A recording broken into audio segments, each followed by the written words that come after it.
السلام عليكم ورحمة الله وبركاته. أهلا بيكم سنة تانية إعدادي في قناتكم ذاكري أونلاين. إزيكم عاملين إيه؟ يا رب تكونوا بخير.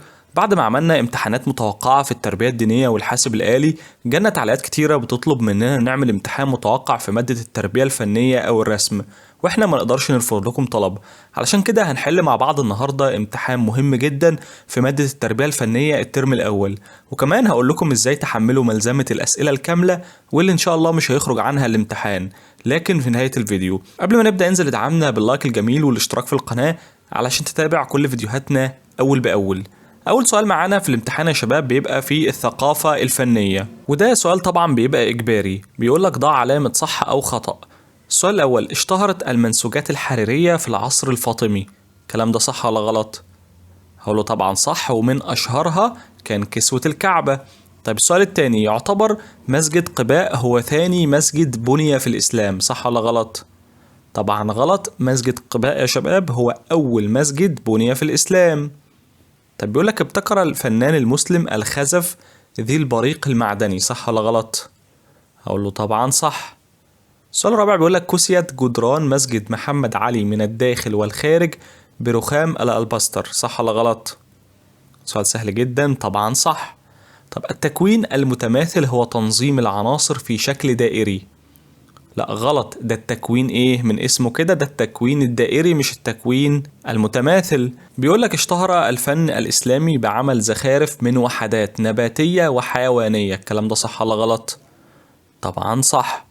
طب يعتبر اللون البرتقالي من الألوان الساخنة، صح ولا غلط؟ أيوة، اللون البرتقالي من الألوان الساخنة، وكمان اللون الأحمر والبنفسجي المحمر. تزينت جدران جامع أحمد بن طولون بشبابيك عددها 50 شباك، صح ولا غلط؟ هقول لا غلط، الشبابيك دي كان عددها 128 شباك في جامع أحمد بن طولون يا شباب.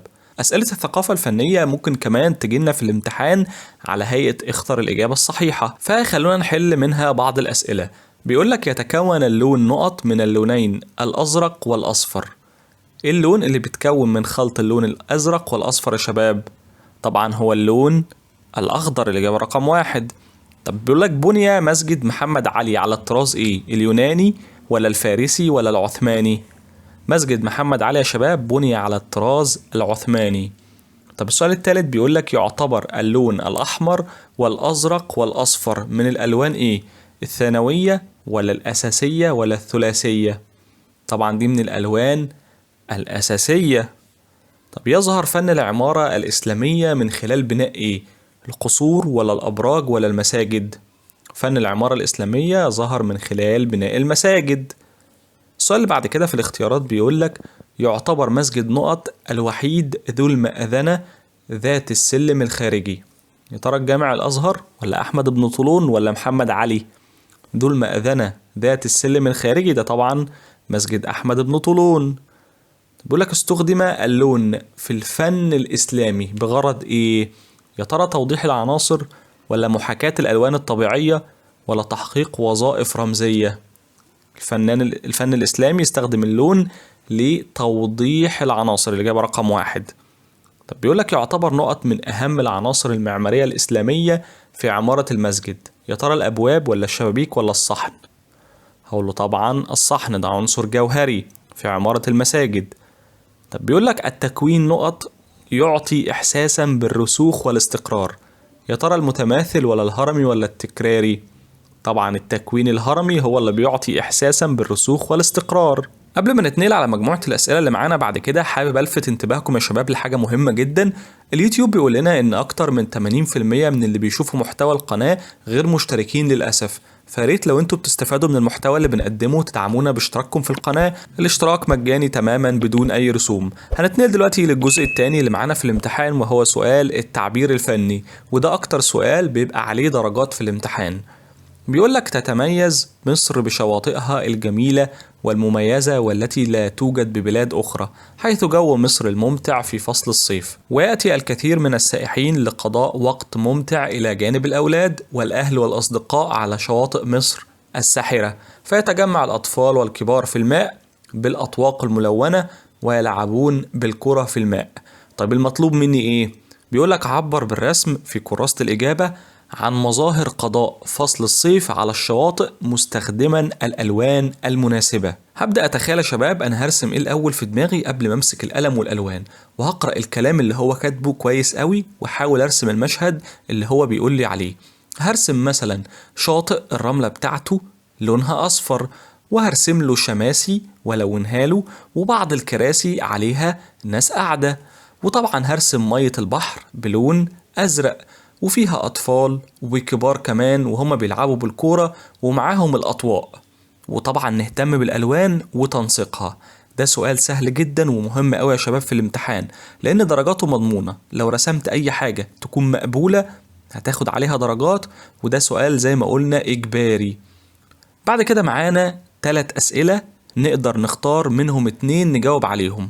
معانا سؤال في التصميم الفني بيقولك في مساحة 15 في 20 سنتي صمم بطاقة دعوة لمشاهدة مباراة في كرة القدم على أن يتضمن التصميم عبارة الأهلي والزمالك بخط زخرفي جميل، واستخدم ما يروق لك من ألوان، يعني ما يحلو لك من ألوان.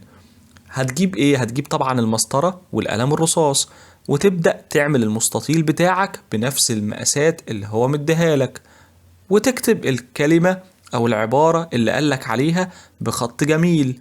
وممكن تلون كلمة الأهلي باللون الأحمر وكلمة الزمالك باللون الأبيض، وكمان ممكن ترسم بعض الكرات في خلفية الكارت علشان يبقى شكل الكارت جميل. ده كده بالنسبة لسؤال التصميم الفني. طيب السؤال اللي بعد كده هو سؤال التذوق الفني. بيقولك أمامك مربع به وحدة فنية، أعد نقلها وتكبيرها في ورقة الإجابة بالقلم الرصاص مع تصميم خلفية مناسبة لها. زي ما انتم شايفين رسم لي بطة وعايزني أنقلها في ورقة الإجابة. طبعا هنبدأ نرسمها ونكبرها شوية في ورقة الإجابة بتاعتنا، ونبدأ نعمل لها خلفية برضو بالقلم الرصاص. الخلفية دي ممكن تكون مثلا ايه؟ ممكن تكون مزرعة أو ترعة بتسبح فيها البطة دي. ده سؤال سهل جدا برضو ودرجاته مضمونة. آخر سؤال في الامتحان بيبقى خاص بالأشغال الفنية. بيقولك قم بقص مستطيل 10 في 15 سنتي من القص واللصق، واستخدمه كخلفية لعمل شكل مبتكر لشمسية ملونة بالقص واللصق الملون. ده سؤال بيحتاج يبقى معايا أدوات في الامتحان وقص ولزق. وكمان زي ما وضحنا يا شباب إننا نقدر نختار سؤالين فقط من آخر 3 أسئلة. لو حابب تختار إنك تجاوب على سؤال التصميم الفني والتذوق الفني بس وتسيب التالت مفيش أي مشكلة. أهم حاجة ما تسيبش أي سؤال من غير إجابة في الامتحان. وبكده يكون خلص امتحان النهاردة. هسيب لكم رابط لملزمة مهمة جدا فيها ملخص كامل للمادة، وكمان هسيب لكم روابط لامتحانات التربية الدينية والحاسب الآلي. وفي النهاية ما تنسوش تدعمونا بلايك للفيديو والاشتراك في القناة علشان تتابعوا كل فيديوهات المراجعة اللي هننزلها أول بأول. سلام.